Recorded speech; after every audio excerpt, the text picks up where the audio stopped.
Halo Sobat Badminton Lovers, kita kembali berjumpa di video kali ini teman-teman. Masih di ajang Petronas Malaysia Open 2023. Dan kali ini kita mau melihat untuk hasil di hari kedua dan juga seperti apa gambaran nanti di babak 16 besar. Kita simak informasi selengkapnya.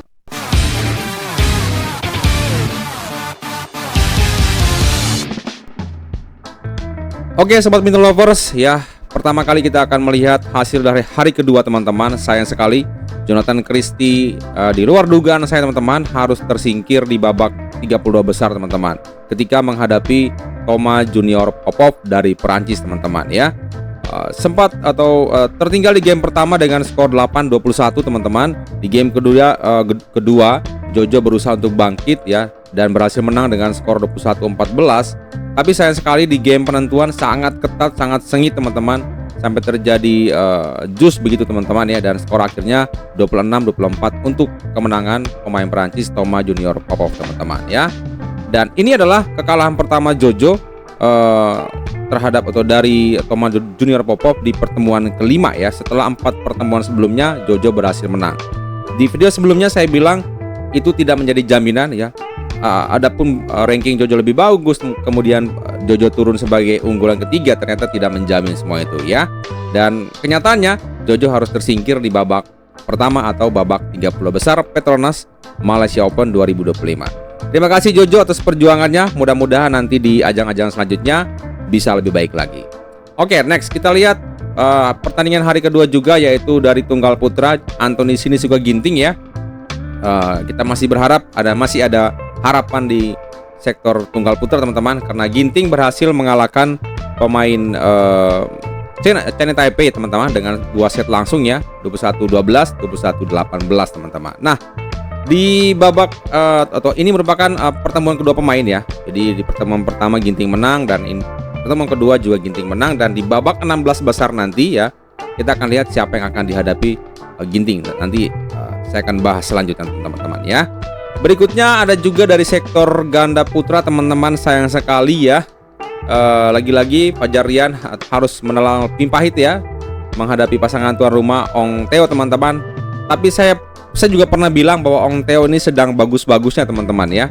Terlepas dari turnamen terakhir di BWF World Tour Final kalau nggak salah mereka menderita atau mengalami cedera.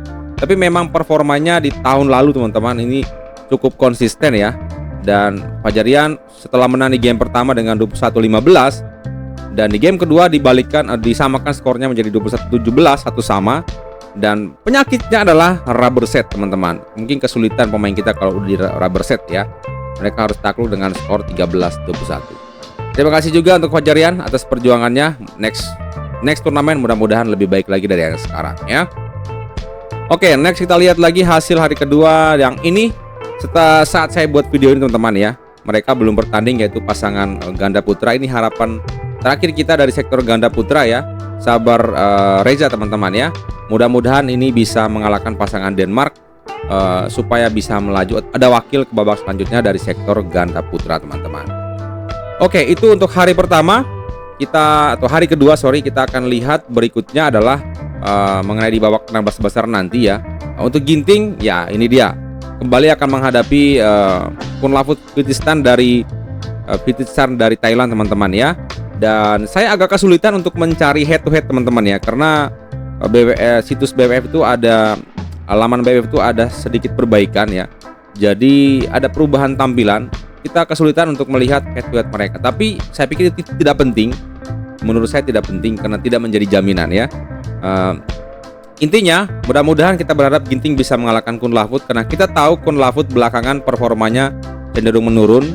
Tapi Ginting juga teman-teman performanya juga tahun lalu ya tidak konsisten teman-teman. Tapi kita berharap di tahun yang baru ini, di awal tahun ini turnamen pertama Ginting bisa mengalahkan Kunlavut untuk melaju ke babak selanjutnya. Dan saya coba tampilkan sedikit ya gambaran bahwa Kunlavut di babak sebelumnya atau babak 32 besar mengalahkan pemain Perancis ya, Alex Lanier dengan pertarungan rubber set, sementara Ginting mengalahkan pemain Taipei kalau tidak salah itu dalam pertarungan 2 set langsung. Jadi secara stamina ya seharusnya Ginting lebih siap ya, karena dia bermain 2 set sementara Kunlavut bermain rubber set. Tapi sekali lagi tidak menjadi jaminan. Semua akan terbukti ketika di lapangan ya. Kita doakan saja yang terbaik. Dan berikutnya kita lihat lagi yaitu babak 16 besar. Nah, ini dia Putri KW teman-teman ya.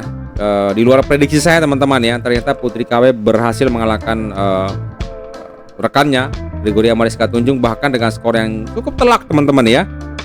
Dan berhak melaju ke babak 16 besar.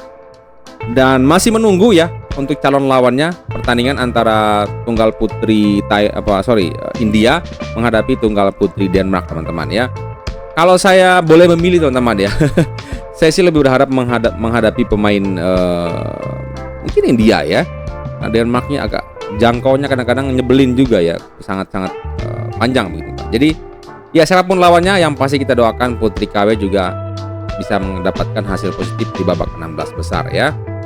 Nah, dari sektor berikutnya yaitu sektor ganda putri teman-teman, kita punya pasangan Lani City teman-teman ya, akan menghadapi Yin Hui Shu dari Taipei ya, Jin Yulin dari Taipei ya. Nah, mudah-mudahan ya, saya entah kenapa setelah menonton pertandingan mereka kemarin ya menghadapi pasangan Malaysia ya, Tina Nurlalitaran dan pokoknya siapa, saya lupa nama pasangan Tina dan siapa itu ya. Lupa saya.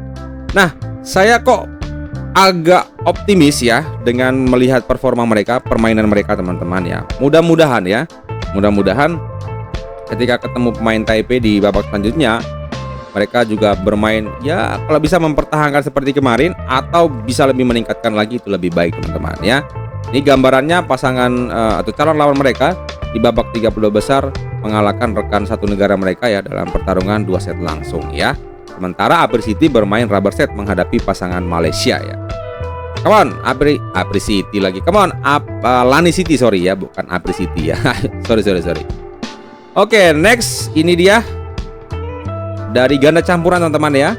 Ini apa ya? Cukup emosional ya. Saya bilang di video sebelumnya ya. Ini menjadi turnamen terakhir mereka sebagai pasangan ganda campuran ya, Dejan Gloria.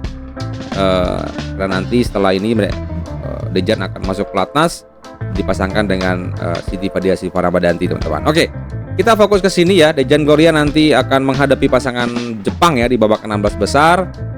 Dejan Gloria atau Deglo turun sebagai unggulan 5 ya. Mudah-mudahan itu menambah motivasi lebih. Terlebih lagi ini adalah pertandingan terakhir mereka sebagai pasangan ganda campuran, jadi saya harap itu menjadi motivasi tersendiri untuk mengalahkan pasangan Jepang nantinya. Pasangan Jepang di babak 30 besar mengalahkan pasangan tuan rumah dengan 2 set langsung ya. Tapi mudah-mudahan, sekali lagi kita berharap banyak karena ini satu-satunya harapan kita dari sektor ganda campuran. Oke teman-teman, secara total wakil kita di sektor atau babak 16 besar itu semua sektor ya, kecuali ganda putra ya. Ganda putra masih tanda tanya ya, Sabar Reza. Kalau seandainya Sabar Reza menang menghadapi pasangan Denmark, maka semua sektor kita kirim wakil ya, atau semua kita mengirimkan wakil di semua sektor di babak 16 besar Petronas Malaysia Open 2025. Oke, Sobat Bintang Lovers, itu saja mungkin informasi atau ngobrol-ngobrol kita dalam video kali ini soal babak 32 besar yang sudah usai Petronas Malaysia Open 2025. Dan kita nantikan babak 16 besar hari besok. Kita doakan yang terbaik wakil-wakil kita yang bertanding. Mudah-mudahan saya sih berharap semua yang bertanding di babak 16 besar semuanya lolos ke babak 8 besar supaya peluang untuk mendapatkan gelar juara di ajang pembuka tahun 2025 ini semakin besar teman-teman.